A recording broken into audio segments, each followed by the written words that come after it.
Welcome to Demo Day, where young innovators take the stage and showcase real-world projects to a global audience. At WEquil School, students learn to become innovators, teaching each other each week through their creations. WEquil App has thousands of novel and useful projects born out of our students' strengths, interests, and passions. But Demo Day is more than just a presentation. It's a celebration of innovation, collaboration, and the power of young minds. Join us on this incredible journey of inspiration as we witness the next generation of problem solvers and leaders. From Harvard professors to industry experts, our demo days attract incredible guest speakers who share their knowledge and ignite curiosity. Whether you're a young innovator looking to showcase your creations or a family seeking an extraordinary learning experience, Demo Day is here for you. Together, let's create a world where young minds flourish, ideas come to life, and innovation knows no boundaries. Join us for an unforgettable journey of learning, growth, and discovery.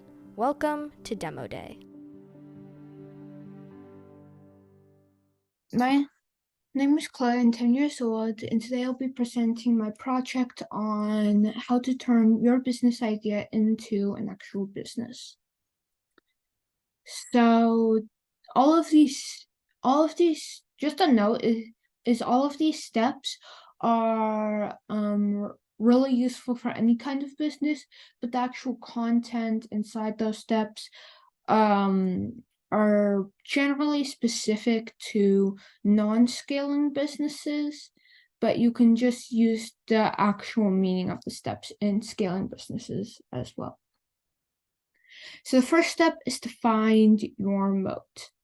So first off, what is a moat?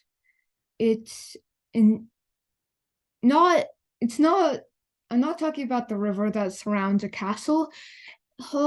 I'm talking about an economic moat, which is a business's ability to maintain advantages over its competitors, to protect its long-term profits and the business as a whole.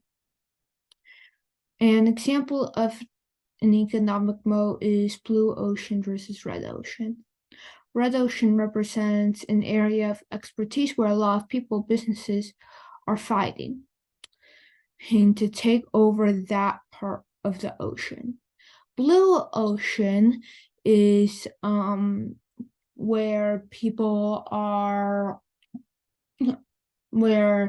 it's like no one noticed a patch of ocean, so there's no people fighting in it. And you want to build a business on that patch of blue ocean, so to speak. The second step is socializing. This is also called idea validation. You show people your business idea and keep an ear out for any feedback. If the people think that the idea is great, it probably is. Something to keep in mind is you want to socialize your ideas with your potential customers. They are going to be the ones buying you. Plus, your non-customers, such as family and friends, might be more inclined to have positive, occasionally not entirely truthful answers. They are your family and friends, after all. Third step is planning. So before you actually get to the planning step, there's a few things you might want to keep in mind. The first is remember your goal. There are always tons of things you could do, but when planning, if you keep your goal in mind, you won't suffer from the shiny object syndrome, where you are distracted and waste time on lots of unnecessary or unhelpful things. For example, if you're in the marketing step 5, you can focus on planning social media posts, and you shouldn't get distracted when a good friend tells you that spend time on a pretty new survey platform because you don't have any customers yet. Another example is that if you are in the idea validation phase, Step 2, your goal should be to talk to people on your list and practice telling them about your product. The goal would be to get an answer to the question, should I continue and do people like it, rather than trying to iterate and make more and different versions of the product.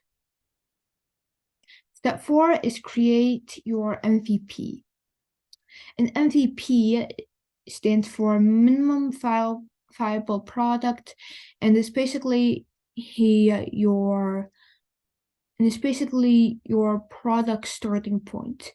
For service-based business like dog walking or babysitting, your MVP is like a service offering or a package, like babysitting $20 an hour or a whole evening for a flat rate of $50. You you want you want to make sure you actually have a good product or service to give people. You don't want to start by charging $100. Start by charging $5 and slowly build up to the bigger numbers. Plus, MVPs usually aren't as fancy as your end product. They just solve your customer's problem, and you can add all the fancy stuff later. Step 5 is market. So now you've got a plan, some possible customers, a product or service, maybe a website too. Now it's time to turn those possible customers into actual customers. There's a few ways to do that. Is your parents could go onto various social media platforms, or you could market around the neighborhood. One thing to keep in mind is the difference between marketing and advertising. Marketing is telling everyone about how awesome and useful your business is, while advertising is buying ads. And advertising is only one way to market your product.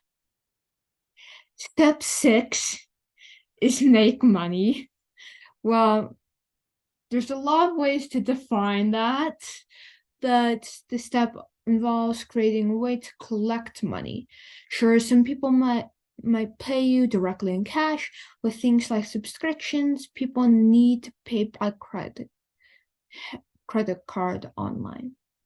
The last step is iterating and improving. Surveys in Google, you will need a lot of surveys in Google Forms. You might want to think about how can you get feedback from your customers, both positive and constructive, instead of surveys where you ask them directly or another way. From kids to 90-year-olds, making a business is an impressive feat, and it's an important one. Once you've made your business, remember, keep iterating and improving, and keep growing both you and your business. And there's nothing wrong with asking for help. Professional entrepreneurs figure out stuff with each other or about their businesses all the time. Hopefully your business will grow so much that I can't stop hearing about it. Thank you.